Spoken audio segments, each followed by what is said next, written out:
Swastiastu, Swastiastu Bapak Dr. Sayuda. Om Swastiastu. Saya dari Media 7 Satsanga PPA ingin lebih mengenal Bapak Dr. Sayuda. Ini saya mau bertanya perihal mengapa Bapak begitu tertarik dengan persoalan-persoalan keumatan. Om Swastiastu, sementon sareng sami. Tiang dari Forum Advokasi Hindu Dharma Taler Ring Prajaniti. Ketertarikan itu berangkat tentu dari kegelisahan melihat situasi dan kondisi keumatan.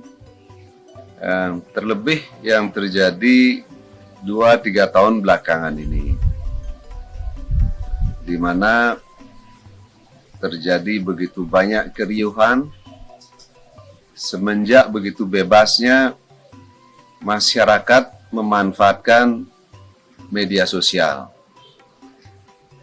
Dan media sosial digunakan secara tidak efektif, sehingga banyak sekali terjadi keriuhan, kegaduhan, dan berbagai hal-hal yang sebenarnya tidak sehat bagi pikiran maupun bagi kesehatan secara fisik bagi umat semua.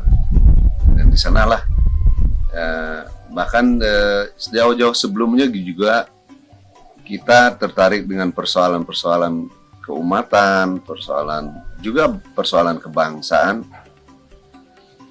Itu bukan untuk tujuan popularitas atau ingin sesuatu, tidak, tapi semata-mata ingin membangun kesadaran publik dan berbagi. Semangatnya adalah berbagi, bahwa ada sesuatu yang harus kita benahi bersama.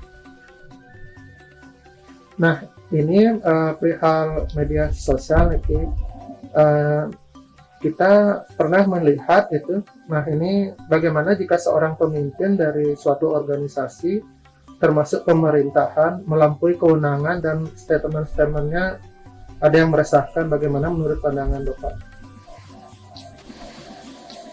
Kalau seorang pemimpin mengeluarkan pernyataan-pernyataan yang meresahkan seperti itu, bahkan mengintimidasi, menakuti, mengancam warganya, nah itu tidak layak menjadi pemimpin.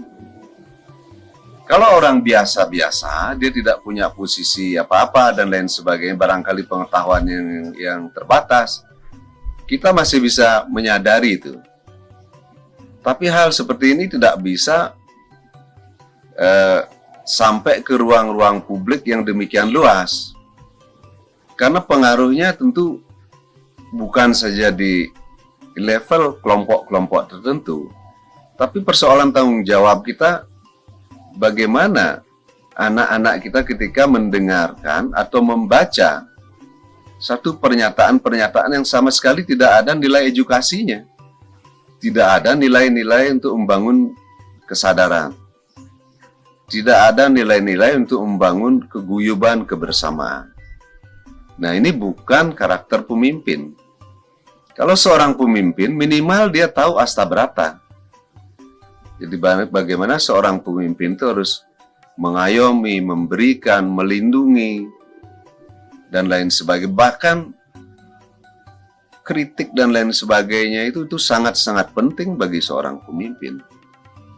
Nah, justru pemimpin juga tidak harus mengeluarkan pernyataan-pernyataan yang hanya bermanis-manis saja, tapi tidak menyembunyikan kenyataan yang terjadi gitu misalnya.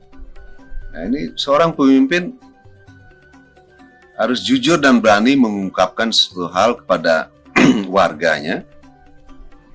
Apa yang perlu, apa yang tidak perlu, apa yang tepat dan tidak tepatnya penting sekali.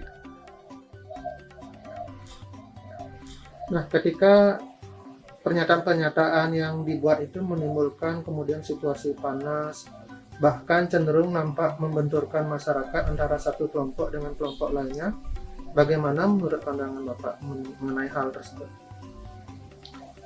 Nah, karakter seperti ini, apalagi seorang pemimpin kemudian membenturkan satu masyarakat dengan masyarakat yang lain, atau dengan bahasa yang lebih belak-belakan mengadu domba seperti itu. Entah apa kepentingan di belakangnya. Mereka yang tahu, dia yang tahu. Di hal-hal seperti ini tidak boleh terjadi. Apalagi misalnya menyangkut kebutuhan hak-hak dasar dari seseorang atau dari kelompok. Itu tidak boleh diintimidasi, dibenturkan dengan mengeluarkan pernyataan-pernyataan yang meresahkan. Ini sangat-sangat melanggar hak-hak dasar seperti hak asasi itu. Nah, ini hal-hal yang harus dihindari oleh seorang pemimpin, dan tugas kita semua sebenarnya untuk mengingatkan mereka, barangkali lagi gelap, barangkali pikirnya lagi tidak jernih, sehingga mengeluarkan pernyataan-pernyataan yang sampai meresahkan. Jadi dalam konteks kita mengingatkan atau kritik, bahkan kritik yang sangat keras sekalipun kepada pemimpin, itu bukan menunjukkan bahwa kita tidak suka atau benci sama pemimpin tersebut. Tidak.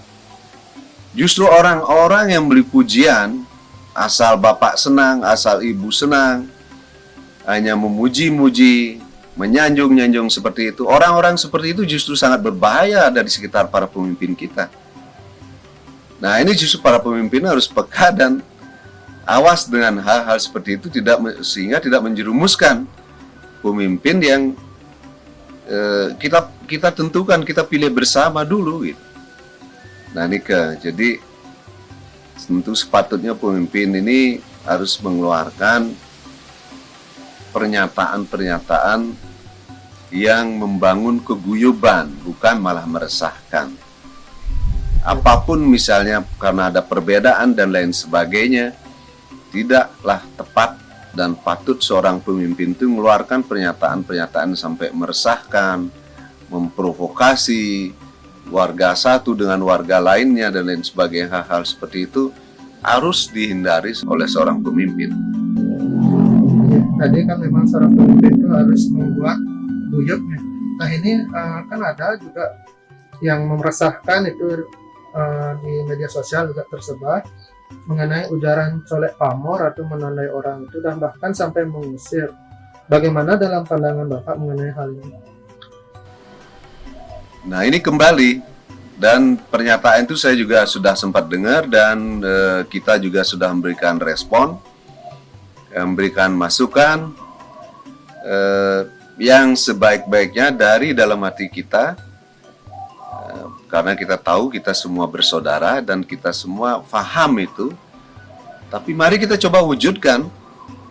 Kita selalu menggaungkan Wasudewa Kutumbakam, kita satu keluarga besar umat manusia. Jadi mari kita buktikan itu, walaupun pernyataan itu sangat provokatif dan sangat-sangat tidak pada tempatnya, tapi kita sebagai seorang sahabat, sebagai seorang warga harus mengingatkan. Dan pernyataan-pernyataan seperti itu tidak sepatutnya keluar. Colek pamor seperti itu. Coba kita bayangkan diri kita sendiri. Tidak ada di antara kita ini sepenuhnya sempurna, sepenuhnya baik. Setiap orang, setiap daerah, di sana ada baiknya, tapi ada juga tidak baiknya. Setiap orang dan setiap daerah. Nah, kita diberikan kecerdasan pikiran. Mari kita ambil yang baik-baiknya. Mari kita lestarikan yang baik. Yang tidak baik, kita tinggalkan. Jadi kita harus, seseorang yang dulunya tidak baik, tidak serta-merta sekarang juga mereka tidak baik. Seorang bisa mengalami perubahan-perubahan terus. Kayak kita misal dulu mengalami peristiwa-peristiwa sejarah di mana satu kelompok dicap misalnya komunis atau kiri seperti itu. Kemudian anak cucunya juga kita colek pamorin seperti itu, yang tidak tahu menahu apa-apa.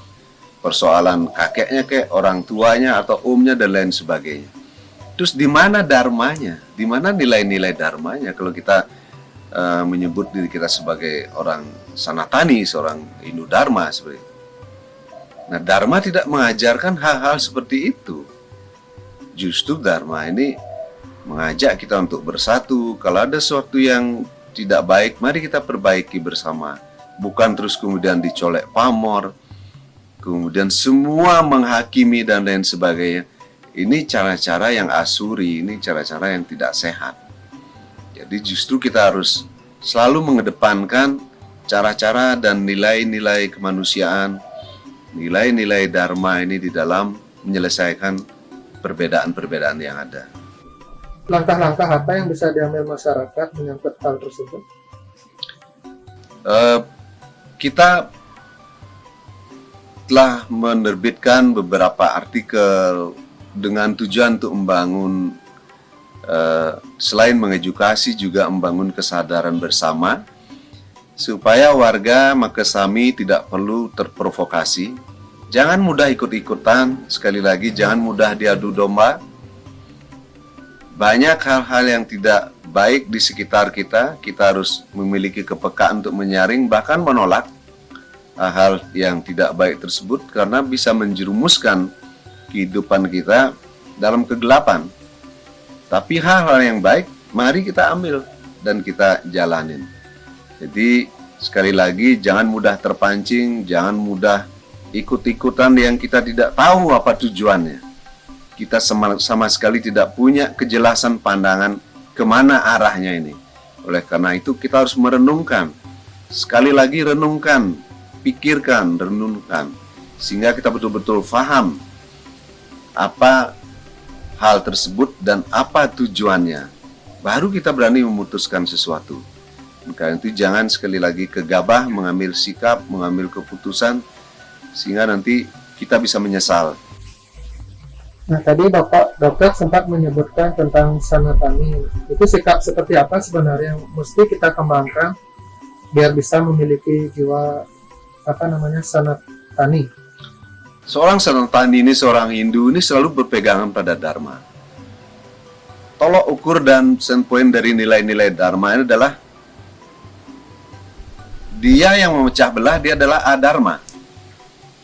Dia yang mengadu domba masyarakat dengan masyarakat lainnya, ini adalah adharma.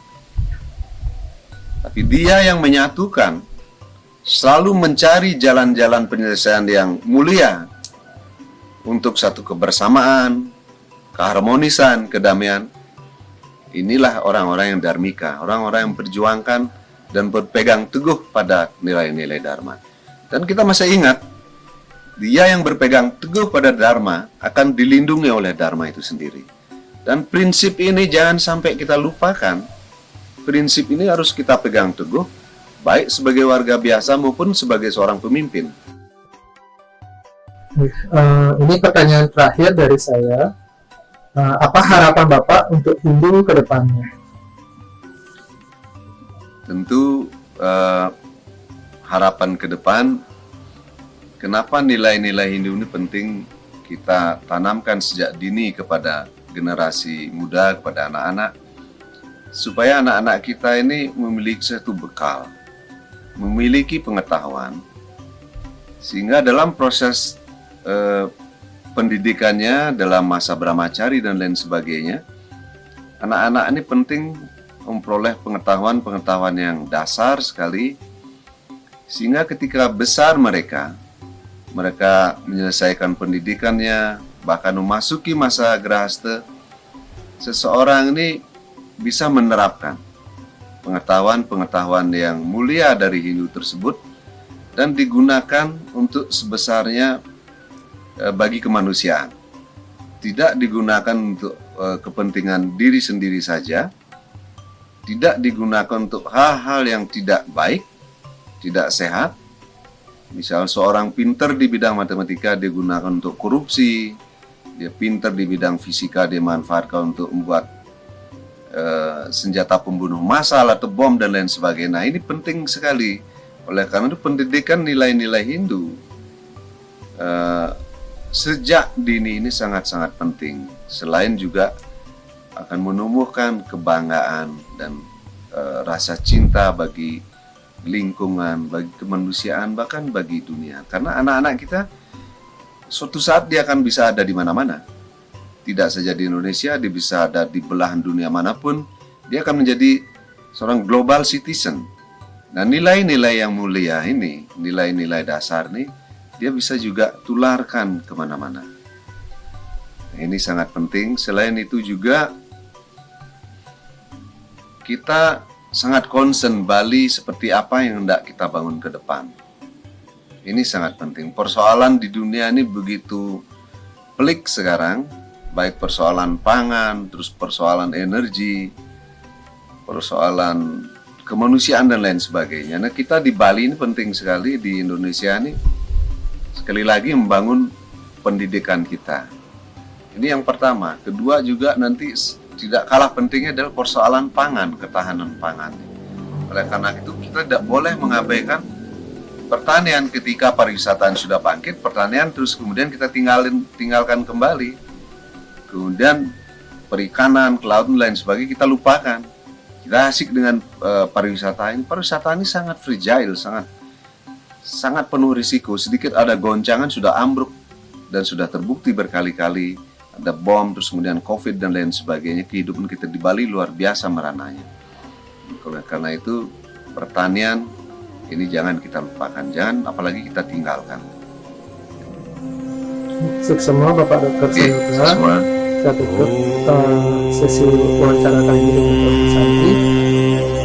Shanti, Shanti, Shanti.